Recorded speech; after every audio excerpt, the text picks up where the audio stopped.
Bienvenidos a una nueva edición de Dogmática en los Estrados. Hoy abordaremos el pilar de la seguridad jurídica, la vinculación del juez a la ley. Soy Ana Patricia Cayo Payé y me acompaña nuestro panel de debate, Lillame García, Héctor Barba, Andrea Villasante y Adolfo Luciano Paredes. Además, hoy tenemos un invitado de lujo, un magistrado en ejercicio. Hola a todos. Históricamente se pensaba que el juez era solo la boca de la ley, pero hoy en el Estado constitucional esa visión es obsoleta. El juez interpreta, pero con límites estrictos. Exactamente. Hoy desentrañaremos qué significa estar vinculado a la ley y cómo es que funciona la hermenéutica jurídica. Para ilustrarlo, vamos a escuchar de primera mano la experiencia del doctor Cristian Azabache Vidal, juez del Sexto Juzgado de Investigación Preparatoria especializada en delitos de corrupción en Piura. Para sentar las bases, la vinculación del juez nace del postulado nullum crimen, nulla poena sine previa ley. El juez no inventa delitos, está subordinado a la ley previa, escrita, estricta y cierta. Como señala el importante jurista José Juan Moreso, la taxatividad garantiza nuestra autonomía. Imaginemos al Estado de Derecho como una isla y al poder punitivo del Estado como un inmenso tsunami. El derecho penal y el principio de legalidad funcionan como un dique. Si el juez rompe ese dique, aplicando la ley a su antojo, el tsunami arrasa con los derechos de los ciudadanos. Pero el lenguaje de la ley tiene una textura abierta, como explican Hart y Guastini.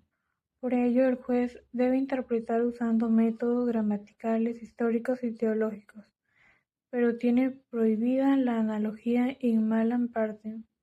No puedes tirar un concepto para perjudicar al procesado. Y para entender cómo se vive esta teoría en la práctica, hemos contactado al doctor Cristian Azabache Vidal, quien ha encabezado casos emblemáticos en Piura, como el del rector de la Universidad Nacional de Piura.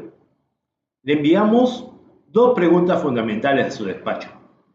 La primera, doctor Azabache, en su labor diaria como juez, ¿cómo lo vincula y limita el principio de legalidad al momento de interpretar la norma penal?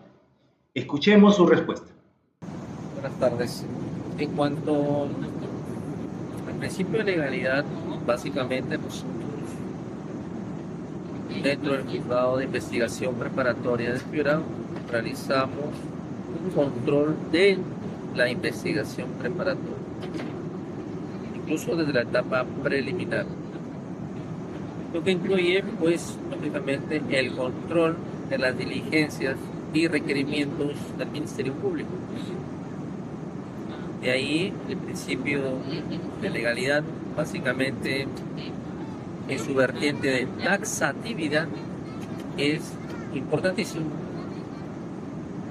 ya que si bien es cierto existen otros rubros del principio de legalidad, como por ejemplo la ley escrita, la prohibición de la analogía, entre otros rubros como la ley previa. Sin embargo, donde cobra especial relevancia es en la taxatividad.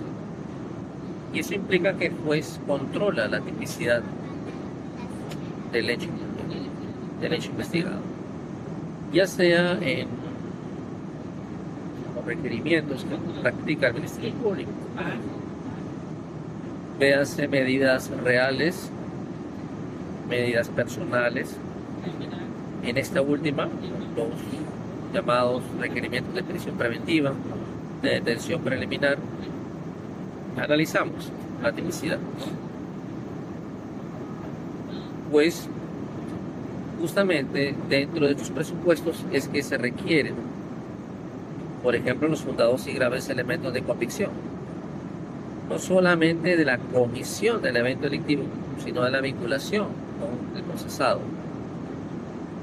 Y es ahí donde, en ese aspecto, fundados y graves elementos comisión del delito, es que de todas maneras realizamos un trabajo de tipicidad. La susunción determinante, pues de no pasar ese tamiz, evidentemente esta medida va a caer en su vacío, va a ser rechazada. Y con ello, pues, uno de los principales aspectos de control de la tipicidad relacionada con la taxatividad del principio de legalidad. Ahora, en el caso que nos comenta, el caso de la Universidad Nacional de Piura, en efecto, es un caso ya concluido o ya emitido un pronunciamiento. Sobre eso se habría inclinado el Ministerio Público en más de una ocasión por tipificar esto como conclusión, cuando a consideración de la judicatura esto comprendía un delito de cohecho, porque en efecto había una dádiva, la solicitud de una dádiva a efectos de poder cumplir con sus obligaciones que iban referidas al pago ya de un servicio prestado. Se realizó un primer control de la legalidad, tipicidad, taxatividad en la detención preliminar. Se advirtió al Ministerio Público que en efecto podría haber un concurso ideal del hecho, tanto de concusión como de cohecho, pero que era más asertivo el delito de cohecho.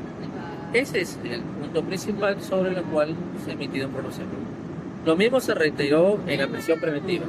Fascinante. Y esto nos lleva a la segunda pregunta. En agosto del 2024, en el proceso contra el rector de la Universidad Nacional de Piura, usted cuestionó que la Fiscalía tipificara el hecho como una concusión, cuando los elementos apuntaban a un cohecho. Le preguntamos al magistrado, ¿podría contarnos cómo aplicó la ley en ese caso y por qué es tan importante la correcta subsunción del tipo penal? Esto fue lo que nos dijo. Continuando con el análisis, el juzgador finalmente evaluó la situación y determinó que había un concurso ideal, tanto de concusión como de cohecho. Ojo, estas figuras de delitos contra la administración pública, muchos de ellos tienen elementos normativos y descriptivos muy similares, que sin embargo en algunos puntos se diferencian, y es por eso que a veces es posible el concurso ideal de delitos. Bueno, pero igual, finalmente la medida fue resuelta así.